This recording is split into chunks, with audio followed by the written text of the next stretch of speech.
Good morning. Good morning. For our class, starting the day at the carpet gives me the opportunity to first greet the students with the day, let them know that I'm excited for what's to come. Good morning, first graders.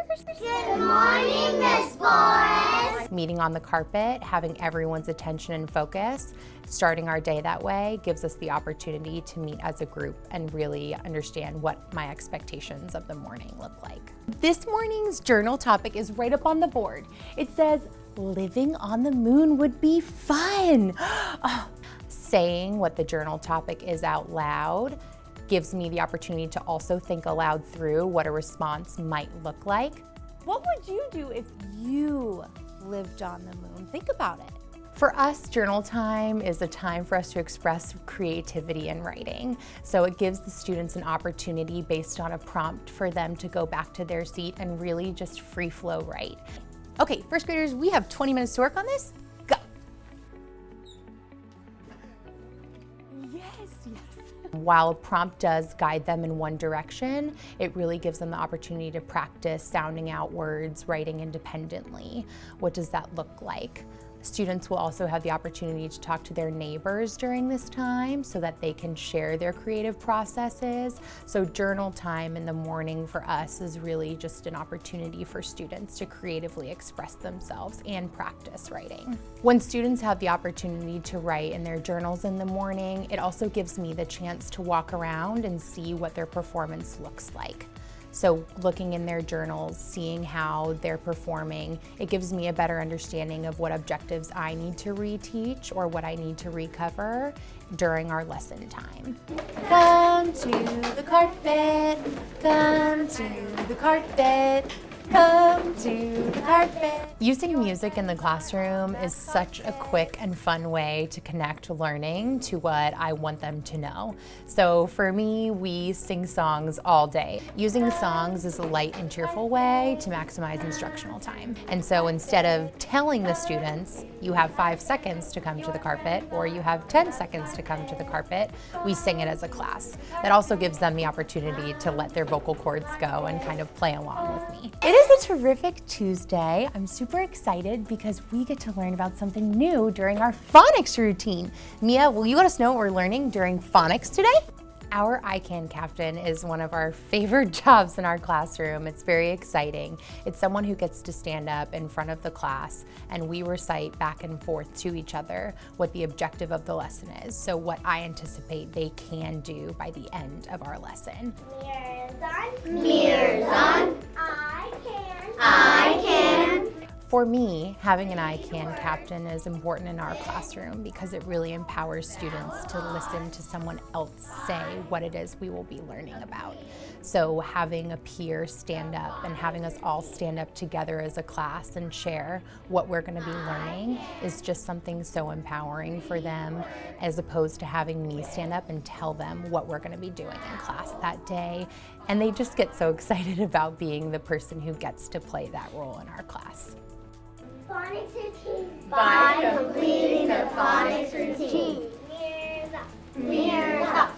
Okay, first graders, I want you to listen for the sound that is the same in all of these words.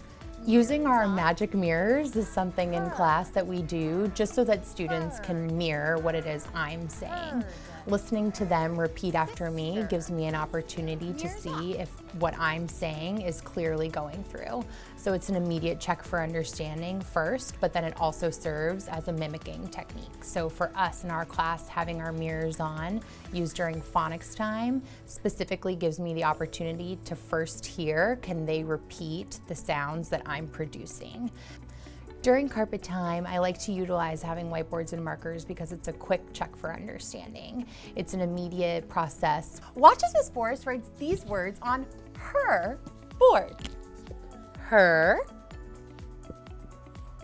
The whiteboards today reinforced our objective early on in the lesson by giving students the opportunity to hear the sound that ER was making.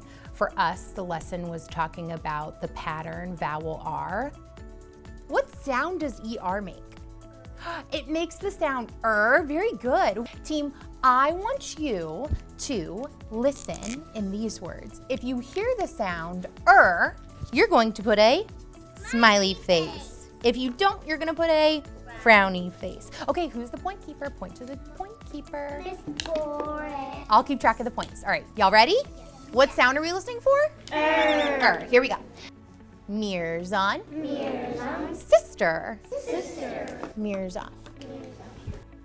3, 2, 1. Show me those faces.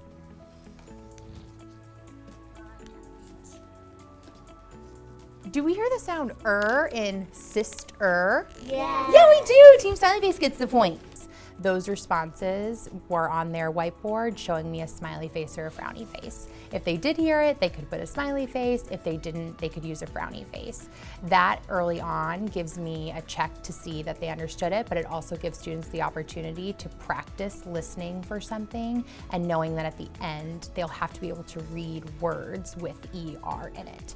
So an early practice for them is an opportunity to tell me whether or not they heard that sound in those words. When planning lessons, we keep the objective in mind by backwards planning. I knew that I wanted the students to be able to identify details from the text, and so ultimately I wanted them to complete a graphic organizer that gave them the opportunity to list details from the text of the story that we read. In using backwards planning, it gives me the opportunity to easily and quickly assess whether or not my students have mastered the objective of the lesson.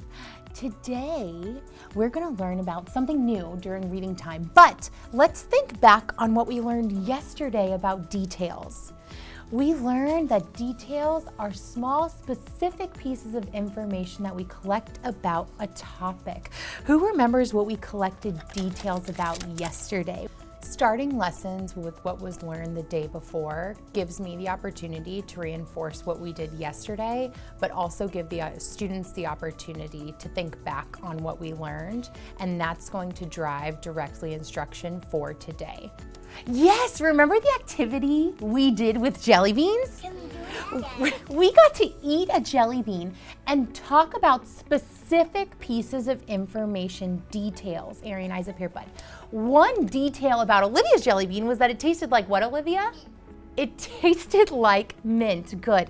But what Miss Borris wants to teach you guys today is that just like we can find details in jelly beans, we can find details in books that we read.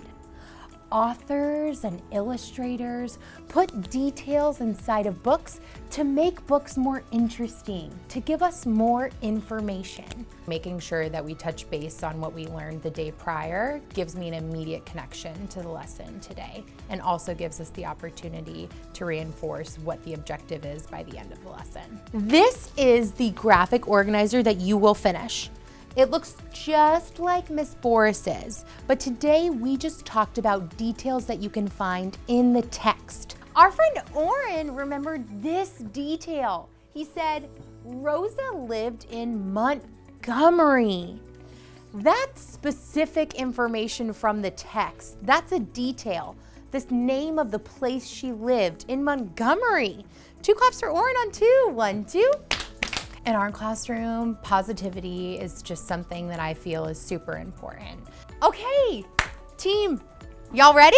Having a positive environment sets the tone and the mood for the full day.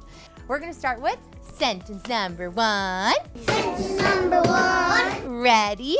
Read. In the hanging basket,